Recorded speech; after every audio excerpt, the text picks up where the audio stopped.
Hi, welcome to Algebra 2, Lesson 2-2, Example 5, use quadratic regression. Esteban is training for the discus throw. So this little round thing is a discus, and it's a sports game, right? His coach recorded the horizontal distance and height of one of Esteban's discus throws. The graph shows the horizontal distance the discus traveled in meters and the height of the discus in meters. What will be the height of the discus when it has traveled 15 meters from Esteban? So if you see the graph here, we have the discus that Esteban threw. The x represents the distance in meters, and then the y represents height in meters. So they both represent distance, and not time or seconds, right? But their units are different. Well, their units are also the same, but it's the horizontal distance versus the vertical distance, right? So we have these points here. Our goal is to figure out the height of the discus when it's traveled 15 meters from Esteban. So Esteban will be from 0. Okay, the graph, you may argue that the picture is not so accurate, but in this graph, we're assuming that Esteban is right here at 0 point. Or maybe if he swings his arm this way, the discus starts flying from here. Okay, from when x is equal to 0. And then it's gonna go up, up, up. I don't know if it's gonna come down, if this is the maximum point, right? But looking at our points, we know this is a parabola because this is not a linear line. We know it's gonna come down, right, by gravity. We can only see it up until 11 meters, but we want to figure out how high it is when the discus is 15 meters away from him, right? So is it here, is it there, or is it higher? Where is it, right? You can use graphing technology in this case because these points are very hard to figure out by hand, if you noticed. There are a lot of decimals involved. We're going to learn how to use graphing technology. So if you have a graphing calculator, you can use the quadratic regression function. Okay, to perform quadratic regression with the data. So if you click the quadratic regression function, you'll see that the standard form of quadratic is up here, and then you're going to plug in what A, B, or C is in order to find the regression line. Okay, if you put in the tables of values, you'll also be able to find the best fit line.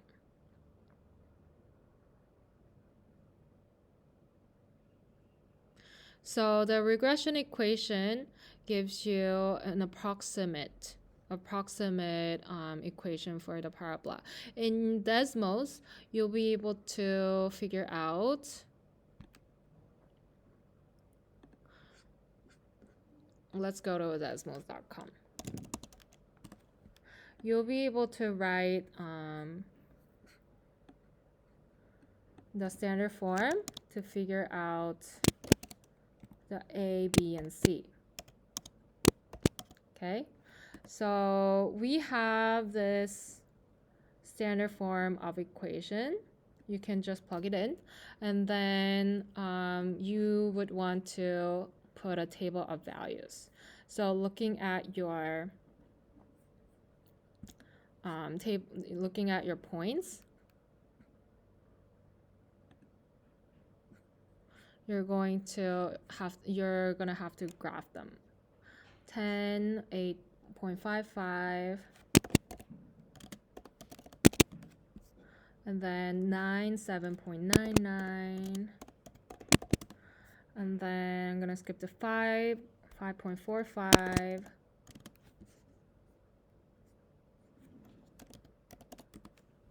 Okay, and then 3, 3.52,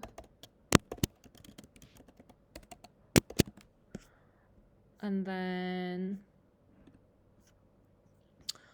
1.75.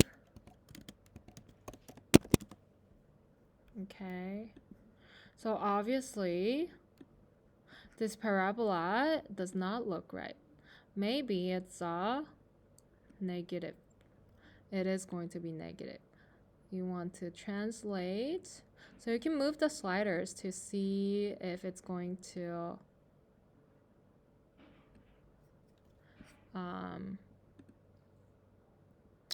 get any closer. You can also plug it in by yourself and see if it's going to be closer to the line that you want it to be. And then you can even move it further. Maybe you want to move it higher.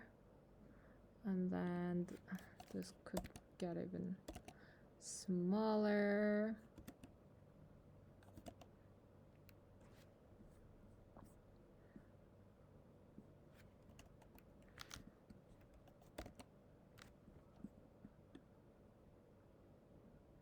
Yeah. So you can fidget with it a little bit. I think it's between. Yeah, I think that's a bit close. And then maybe I can move a little bit here.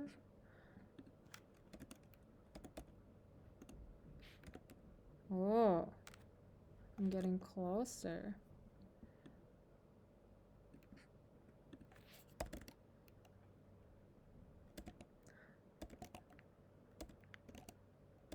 Do you see what I'm doing? I'm trying to see if my A, B, and C fits well. So using Desmos, you do have to guess and check, right? So it's not as accurate as using the graphing calculator. Yeah, so I would recommend using the graphing calculator for that one. You can either put in all the table. Yeah. Okay, so I think anywhere, so for this type of question, as long as you, yeah, if you're using graphing calculator, that's fine. But if you use Desmos calculator, you can just try to see if you can get as close to the points as possible. And since you're not the calculator, it's not going to be exactly the same as the graphing calculator, but plot as many points. I didn't plot every point just to save time a little bit, but I didn't plot every point. So you should plot every point and see if your graph matches all your points, okay? So I try to match at least the first and the last point, and yeah, and this is the closest I got to. So negative 0.04 x squared plus 1.2x plus 0.6 would be my equation. Yeah, and the textbook used the graphing calculator using the quadratic regression function. And so this will give you, yeah, if you plug in all the points in the graphing calculator, and you want them to figure out the A, B, and C, this is what they'll give you. So negative 0.23. So instead of using 0.4, they use 0.23. So using this, let me try if it's gonna get closer. 23 and then 1.058. Okay, I think it's pretty close too. And then 0.672. Wow, okay, yeah, this looks really close. Yeah, so then my vertex will change depending on what A, B, and C are, right? So this graph looks more accurate because it has an average mean of these points. So the first graph, I guess, using Desmos, had all these two lines below my graph. But it's all about finding the average distance from your graph. And so this would be the best graph. And so your vertex would be right here, about 19.6 meters away. And then the maximum height would be about 11 meters. So yeah, in this example, Esteban will probably throw up until 40, almost 40 meters away, right? Yeah, and the highest the discus will get will be about 11 meters high. But we're not, that's not our problem. Right now we're solving for 15 meters, right? So figure out 15. You can just click on your Desmos, or you can, if you're using graphing calculator, you can use that. But you have the equation now, so you can plug in 15 for x as well to figure it out by yourself.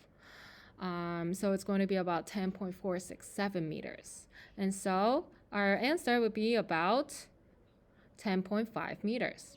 Okay, so based on this model, when the discus is 15 meters away from Esteban, it'll be at a height of approximately 10.5 meters.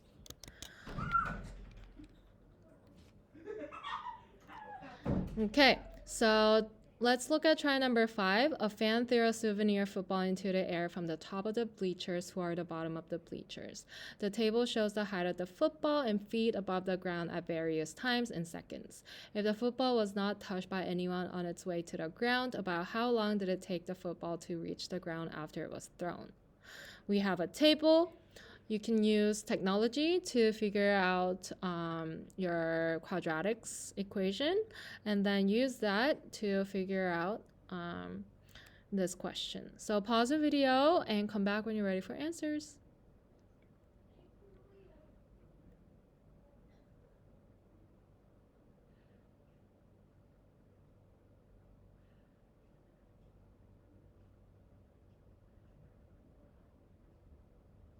Okay, are we ready? Yeah, so looking at our points, it's going to be what? We have 0, 10, and then 0, 0.2, 11.76, 0.4, 12.24, 0.6, 11.44, 0.8, 9.36, 1, and 6. And so in your equation, you can use graph or a table,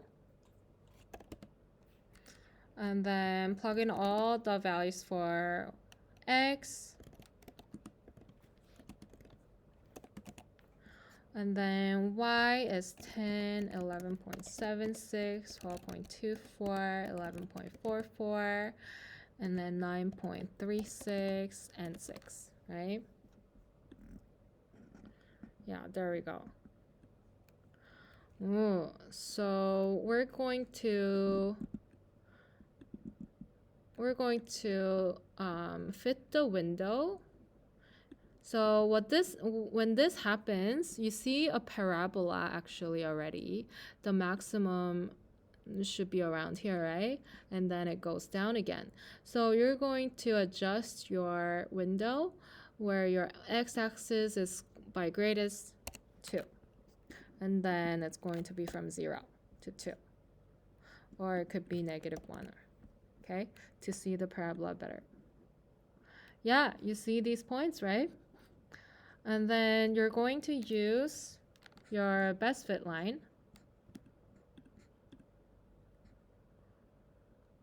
Yeah. So plug in ax squared plus bx plus c. And then you can use the sliders. It's going to be a -a as well. It's going to be super curved, right? So maybe greater than 10, negative 10, less than negative 13 maybe. Negative 15. Let's move this up.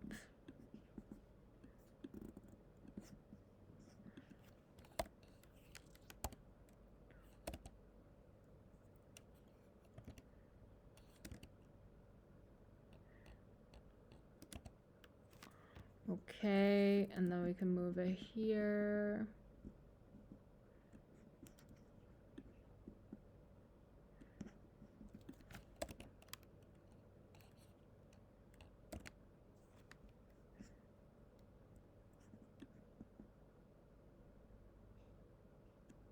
So think about the average points, okay?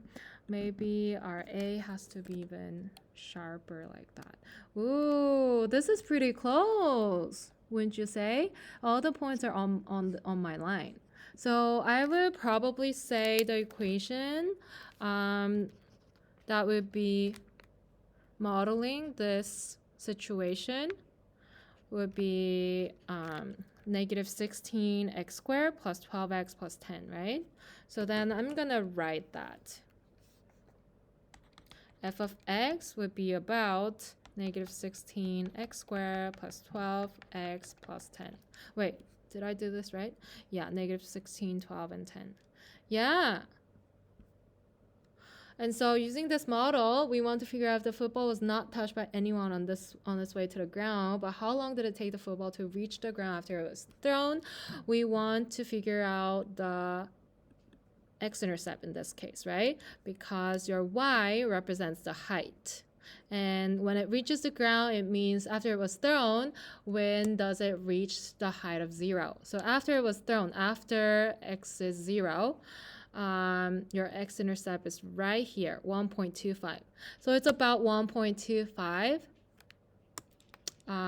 seconds after it was thrown, right? When height is 0, your second is 1.25. So after 0 second, you're finding the x-intercept where height is 0, right? So yeah, so it's going to be 1.25 seconds. Okay. All right, that was the end of our last example. Let's summarize our lesson. Concept summary, standard form of a quadratic function. So this lesson was all about the standard form of a quadratic function. Yeah, remember that your standard form is ax squared plus bx plus c, where a, b, and c are numbers. They're constants.